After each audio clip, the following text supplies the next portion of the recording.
Bienvenue à tous à l'écoute de ces nouveaux éphémérides du ciel à l'occasion de ce mois de mars sur notre chaîne Astronature 49. Alors pour ce mois-ci, nous nous intéresserons notamment à cet événement qui aura lieu le 4 mars. C'est la planète Mars qui côtoie l'amas ouvert des Pléiades. Et sinon, dans un second temps, nous résumerons bien sûr la visibilité de chaque planète du système solaire et nous ferons aussi un bref résumé de l'activité du Soleil juste avant.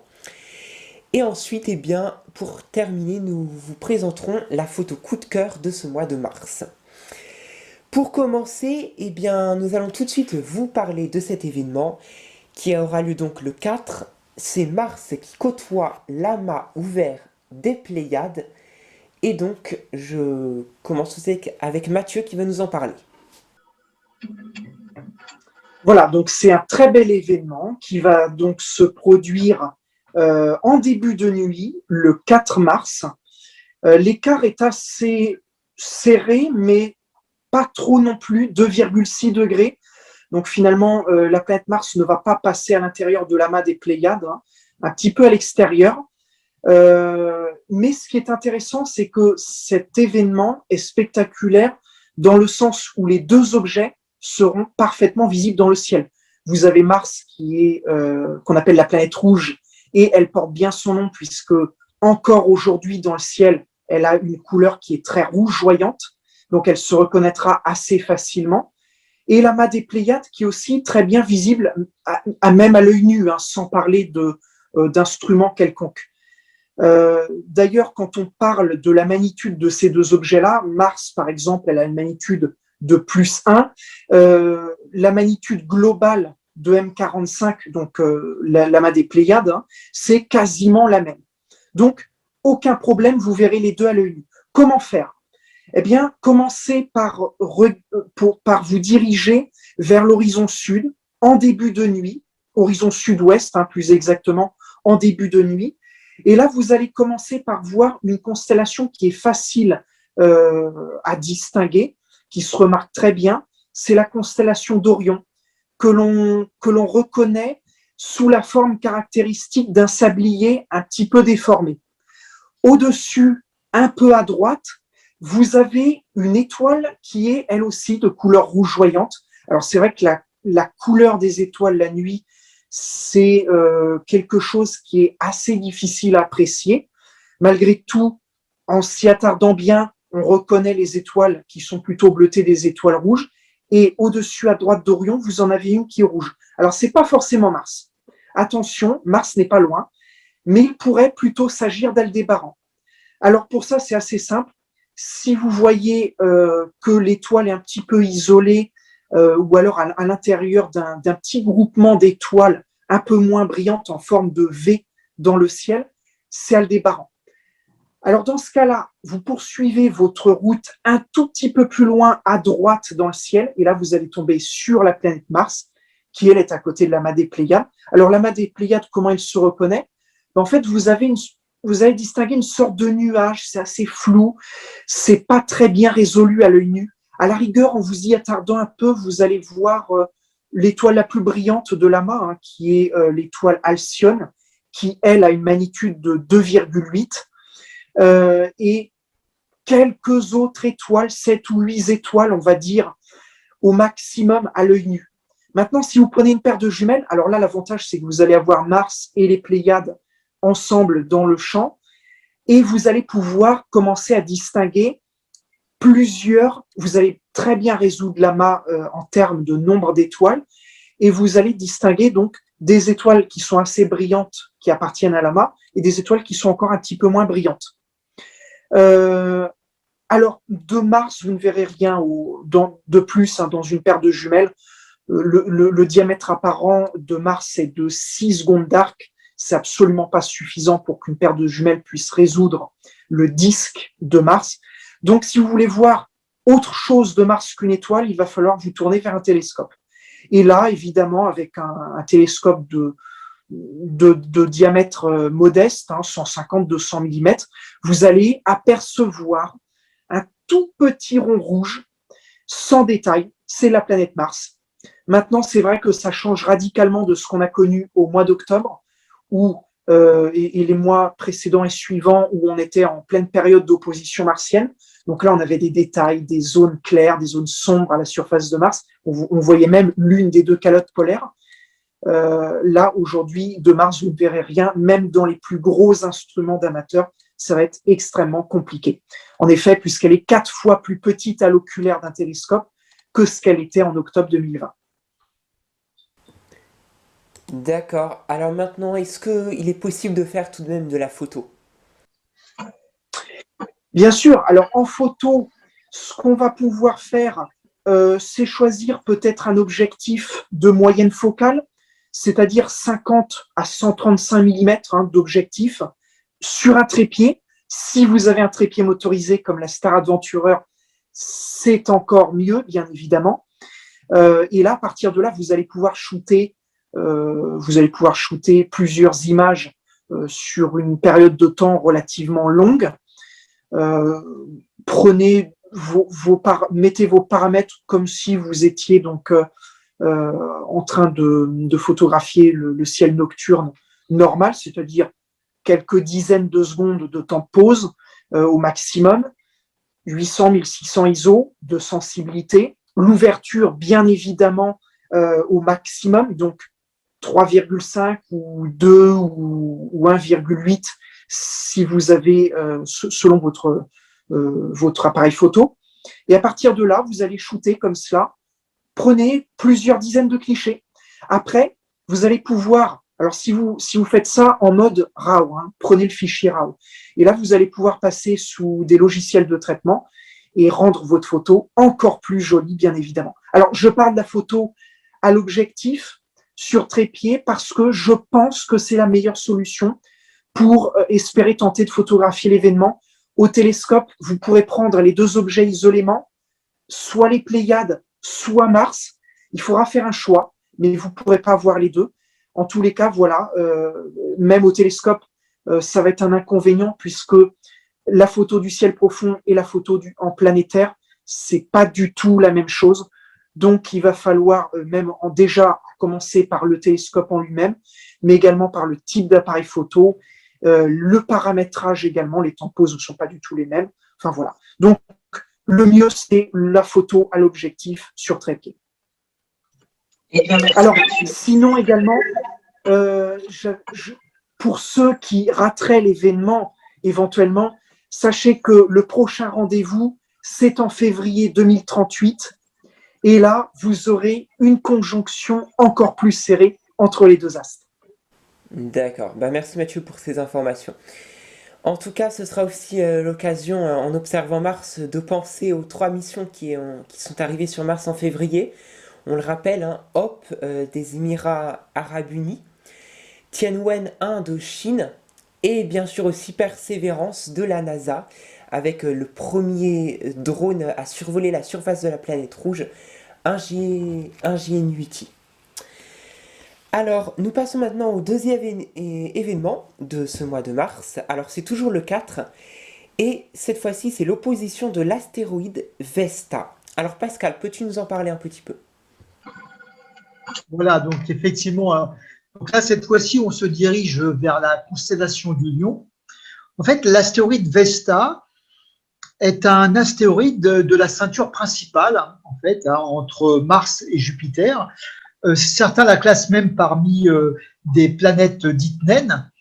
Elle a été découverte par Heinrich Olbers et son diamètre est de plus de 500 km, ce qui en fait finalement le plus gros astéroïde de cette ceinture principale, le premier étant Cérès. Alors Vesta sera discernable à l'œil nu avec une magnitude de 6,21. On rappelle que sa distance est de 1,36 unités astronomiques et son diamètre apparent sera de 0,54 secondes d'arc. Alors c'est un bel événement effectivement à ne pas manquer, une belle opposition, d'autant que cet événement est facilement observable avec une simple paire de jumelles ou même un petit télescope très modeste. Alors, où l'observer? Bien, comme on l'a dit, au-dessus de l'horizon est, direction la constellation du Lion. Voilà. Alors, idéalement, en fait, en temps universel, ça sera 19h15, soit l'équivalent à peu près de entre 21h et 22h le soir. Voilà. Alors justement, juste pour petite précision, il y a la lune gibbeuse qui est décroissante à ce moment-là, donc il sera plutôt préférable de chercher Vesta en première partie de nuit. Hein. Donc, comme disait Pascal, elle se trouve dans le Lion, tout près de l'étoile Chertan, qui est une étoile donc de la patte arrière du Lion, la plus proche de l'étoile des Nébola qui constitue, elle, la queue du Lion. Je reviens également sur ce que disait Pascal tout à l'heure. Donc, déjà, commencer par la magnitude apparente, hein, environ 6, 5,8, j'avais noté, moi, personnellement. C'est comparable à la magnitude d'Uranus au même moment. Donc, c'est presque possible de tenter de chercher Vesta à l'œil nu, mais là, ça va être un défi. Peut-être que certains vont vouloir le relever. En tout cas, bon courage pour le challenge. Et également, je voulais revenir sur la résolution angulaire de Vesta, qui est de 0,5 secondes d'arc. C'est très peu, hein, c'est très, très, très faible. 0,5 secondes d'arc, ça correspond à la résolution d'un télescope de 250-300 mm d'ouverture. Autant vous dire que dans des télescopes, dans la plupart des télescopes d'amateurs, vous ne verrez de Vesta qu'un point ponctuel, hein, c'est-à-dire que vous la confondrez avec toutes les étoiles environnantes. Il n'y a aucune différence. À la rigueur, 250-300 mm, ça me paraît encore relativement limite pour tenter de voir autre chose de Vesta qu'une étoile. Il faudra plutôt aller vers des télescopes de 400 mm et pourquoi pas plus. Et quand bien même, avec des conditions météorologiques extrêmement favorables, parce que là, la turbulence ne pardonne pas, vous verrez quelque chose d'extrêmement petit, de pâteux et à peine plus gros qu'une étoile. Voilà, presque confondable avec le disque des rides d'ailleurs d'une étoile. Donc ça va être assez difficile de voir de Vesta autre chose qu'une étoile. Alors, en même temps, effectivement, avoir un diamètre de 500 km à presque une fois et demie la distance Terre-Soleil, hein, donc c'est effectivement, on ne peut pas s'attendre à autre chose qu'une tête d'épingle. C'est ça. Ben, merci de nous avoir expliqué tout cela. Sinon, le 5 mars, c'est deux planètes qui se frôlent, Mercure et Jupiter, avant juste une élongation ouest de Mercure le 6. Donc Mathieu, en quoi cette observation peut être intéressante? Alors, ce n'est pas l'observation la plus intéressante du mois, hein, parce que les deux astres vont se situer extrêmement bas sur l'horizon sud-sud-est. C'est à chercher donc évidemment à l'aube, avant le lever du soleil, de préférence. J'ai noté environ 30 minutes, hein, mais les deux planètes seront tellement basses sur l'horizon qu'il vous faudra un horizon extrêmement dégagé, de très bonnes conditions météorologiques. L'idéal, ça serait d'observer l'événement en fait après le lever du soleil, quand les deux planètes sont un petit peu plus hautes sur l'horizon. Alors, à l'œil nu, ça devient impossible puisque la lumière devient trop gênante. Et au télescope, ça devient dangereux puisque les deux planètes sont assez proches visuellement du Soleil. Donc, je déconseille quand même au télescope, à moins qu'il soit motorisé, qu'il y ait une mise en station parfaite et que vous savez ce que vous faites et que vous vérifiez quand vous pensez que votre télescope a pointé l'événement, que vous vérifiez non pas visuellement, hein, mais peut-être en passant la main devant l'oculaire ou un autre objet un petit peu moins risquant d'ailleurs, que vous n'avez pas trop de lumière solaire qui arrive au fût de votre oculaire, hein, donc au foyer, parce que là, sinon, évidemment, c'est l'œil qui pourrait en pâtir. Donc, voilà, le Jupiter, d'autant plus, elle est Pour nous, si on devait visualiser en 3D d'un point de vue spatial, Jupiter est quasiment de l'autre côté du Soleil par rapport à nous. Donc, ça n'arrange évidemment pas les choses. Donc, vous allez voir Jupiter comme étant plus petite que ce que vous avez l'habitude de voir à l'opposition. Son diamètre apparent étant d'approximativement 33 secondes d'arc. C'est 5 fois plus gros quand même que Mercure. Elle a un diamètre apparent de 7 secondes d'arc, si vous observez au télescope. Hein.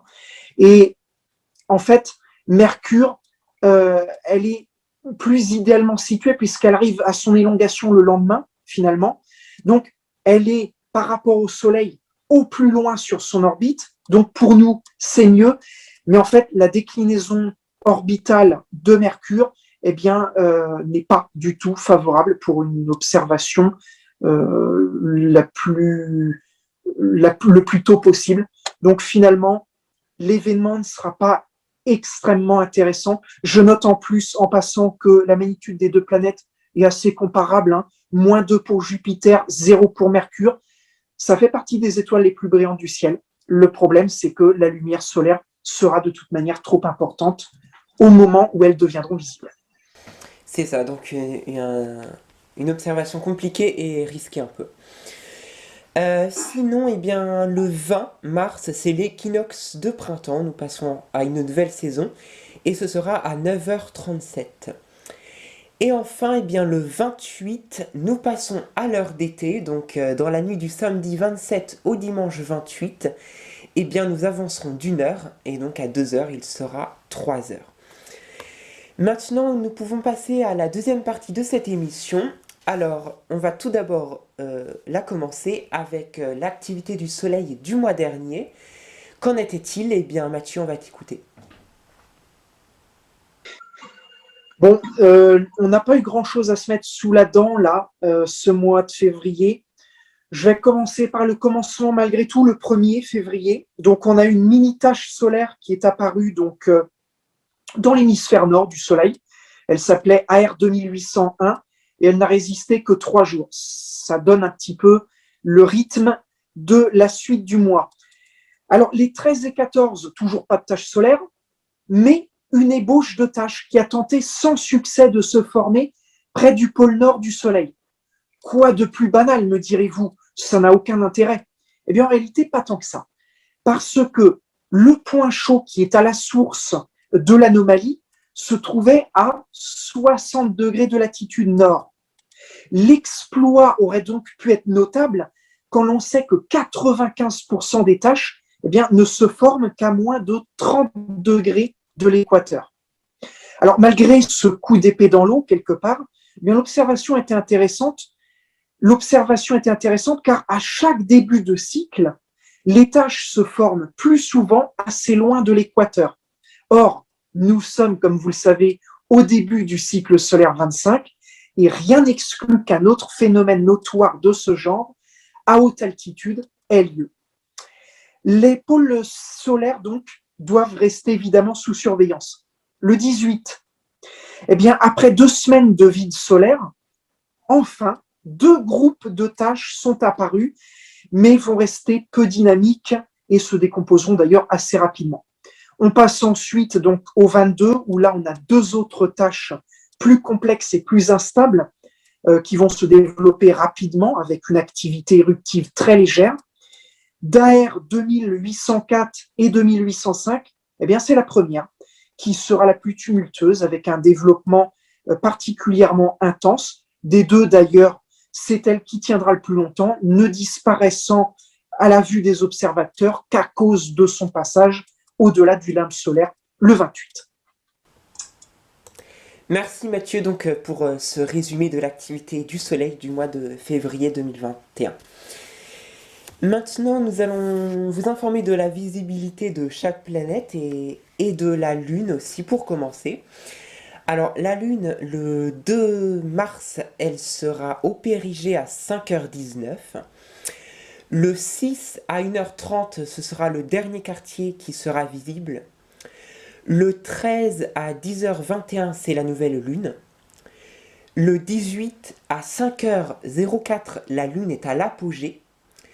Le 21 à 14h40, c'est le premier quartier de la Lune qui sera visible. Et enfin, le 28 à 18h48, c'est la pleine Lune. Pour ce qui est de Mercure, alors, elle sera visible dans les lueurs de l'aube, au début du mois. Elle deviendra difficilement visible peu avant le lever du soleil au milieu du mois. Et enfin, elle deviendra inobservable à la fin du mois. Pour ce qui est de Vénus, alors elle sera inobservable tout le mois. Mars, on pourra l'observer en première partie de nuit.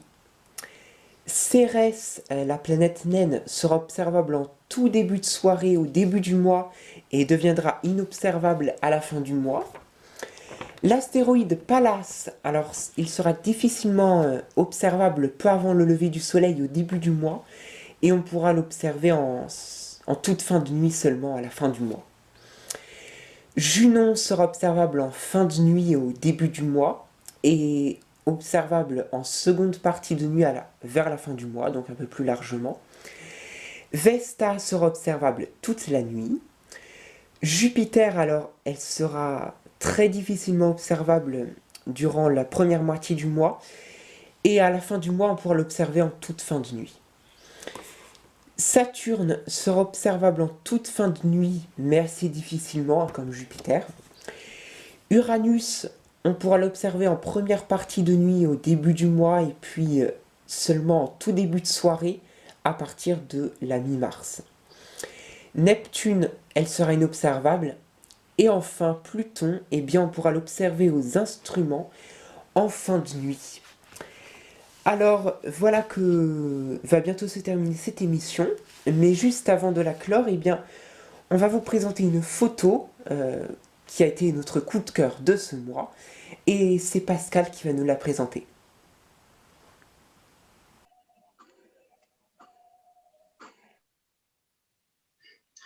Ah, pardon.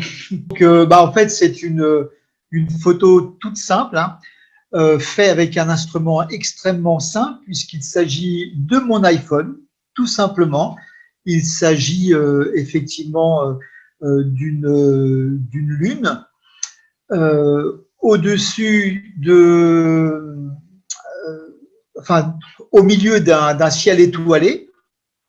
Et puis surtout, ce qui m'a plu, bien, c'était le contraste avec cette bande nuageuse, comme ça, donc qui fait toute une bande. J'ai trouvé très jolie.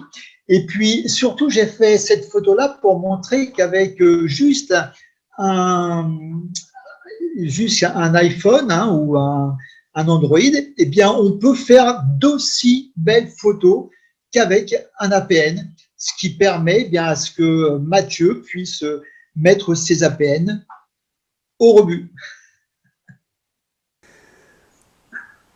C'est ça, il n'ira peut-être pas jusque-là quand même. En tout cas, eh bien, c'est déjà le moment de nous quitter, hein. Voilà que se termine cette émission. Alors, bien sûr, eh bien, nous nous retrouverons pour le mois d'avril 2021. Mais en attendant, eh bien, on vous souhaite de faire de bonnes balades célestes, de faire de belles photos, de belles observations durant ce mois de mars. D'ici là, eh bien, on vous conseille de vous abonner si ce n'est pas encore fait, de liker, de commenter nos vidéos. Ça nous aidera et ça nous permettra d'avoir ainsi un meilleur référencement de la chaîne. Ensuite, eh bien, on vous souhaite une bonne observation du ciel à tous et à toutes.